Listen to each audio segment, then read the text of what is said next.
नमस्कार, मैं हूं आपके साथ शिवानी पांडे। आप देख रहे हैं देश के नंबर 1 न्यूज चैनल का नंबर 1 शो कच्चा चिट्ठा। कच्चा चिट्ठा की शुरुआत आज की सबसे बड़ी खबर के साथ जो ईरान से आ रही है। ईरान के किरमान में हुए 2 बम धमाकों में 103 लोगों की मौत के बाद ईरान ने इजरायल को बड़ी धमकी दी है। ईरान के राष्ट्रपति इब्राहिम रईसी ने धमकाते हुए कहा कि इजरायल को 103 मौतों की सजा जरूर मिलेगी। वहीं ईरान की सुप्रीम लीडर आयतुल्लाह खामनेई ने ऐलान किया है ईरान को युद्ध में उतरने के लिए मजबूर किया गया। इजरायल ने जिस तरह से हमास, हिजबुल्लाह और ईरान के टॉप कमांडर्स को मारा है, उससे मिडिल ईस्ट में ईरान युद्ध शुरू हो चुका है।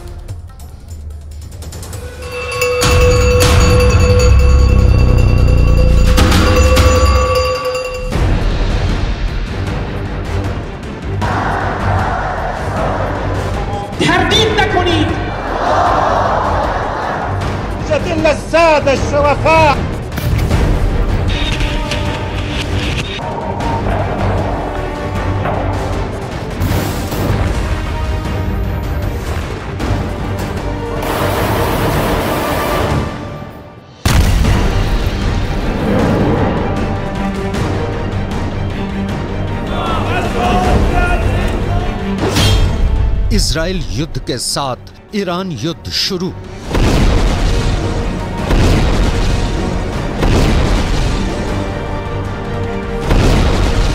लगभग 90 दिनों से इजराइल के भयानक हवाई हमलों और धमाकों ने गाजा पट्टी की 3,55,000 से ज्यादा इमारतें तबाह कर डाली।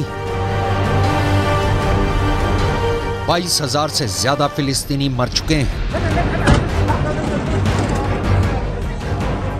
लेकिन पिछले 240 घंटों से गाजा युद्ध पूरी तरह से ईरान युद्ध में बदल चुका है।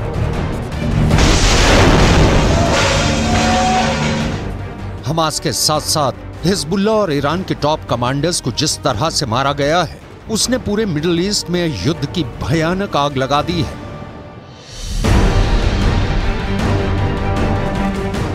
तीन जनवरी 2024 को ईरान के किरमान में हुए 2 धमाकों ने पूरे ईरान को हिलाकर रख दिया।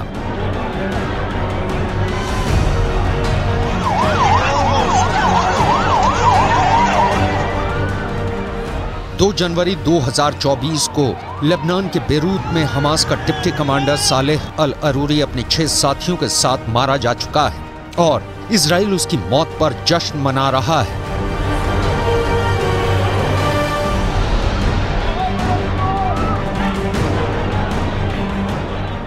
जबकि 26 दिसंबर 2023 को सीरिया के उत्तर पूर्वी दमिश्क में ईरान के IRGC के ब्रिगेडियर जनरल रजी मौसवी को इजराइल ने 3 मिसाइल हमलों से मार डाला है। ये ईरान, हमास और हिजबुल्लाह का बहुत बड़ा नुकसान साबित हुआ है।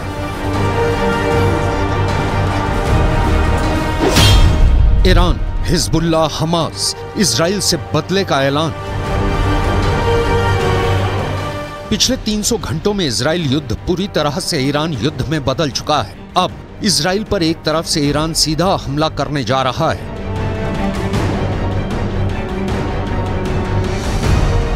जबकि इजराइल के उत्तरी इलाके पर हिजबुल्लाह के लड़ाकों ने पूरी ताकत से हमले शुरू कर दिए हैं। इजराइल को मिडिल ईस्ट के नक्शे से मिटाने की कस्में खाई जा रही हैं। सुलेमानी की कसम, नक्शे से मिटा देंगे इजराइल। मिडिल ईस्ट के इन 2 चेहरों को गौर से देख लीजिए। ये वो 2 चेहरे हैं जो इजराइल का वजूद पूरी दुनिया से मिटा देना चाहते हैं। पहली तस्वीर में हिजबुल्लाह प्रमुख हसन नसरल्लाह ने इजराइल को सीधी धमकी दी है कि वो हमास के डिप्टी चीफ सालेह अल अरूरी की मौत का बदला इजराइल से जरूर लेंगे। जबकि दूसरी तस्वीर में है ईरान के राष्ट्रपति जो कासिम सुलेमानी की 4थी बरसी पर ईरानी जनता के सामने इजराइल को मिटाने की कस्में खा रहे हैं।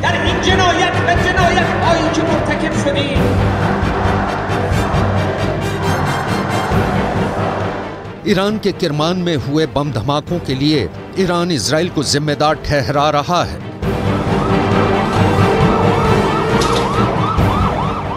पिछले 10 दिनों के अंदर इजराइल ने हमास, हिजबुल्लाह और ईरान के खिलाफ खुफिया और खौफनाक ऑपरेशन चलाए हैं, जिसकी वजह से अब इजराइल पर 3 तरफ से हमले शुरू हो चुके हैं। पहले आप ये जान लीजिए कि पिछले 240 घंटे के अंदर इसराइल ने किस तरह से हमास के साथ साथ हिजबुल्लाह और ईरान पर सीधे बड़े हमले किए हैं। ईरान के किरमान में हुए जबरदस्त बम धमाके ने ईरानी सरकार को हिलाकर रख दिया है। 3 जनवरी को ईरान के किरमान में महज 20 मिनट के अंतराल पर 2 जबरदस्त धमाके हुए। दावा किया जा रहा है कि रिमोट कंट्रोल से 2 सूटकेस में रखे विस्फोटकों से धमाके किए गए थे, जिसमें 103 लोगों की मौत हुई, जबकि 150 के करीब लोग घायल हुए। यह हमला उस वक्त हुआ जब ईरान की रेवोल्यूशनरी गार्ड्स के पूर्व जनरल कासिम सुलेमानी की 4थी बरसी पर लोग उनकी कब्र के पास जमा हुए थे। ईरान इन खूनी धमाकों के लिए इजराइल को जिम्मेदार ठहरा रहा है।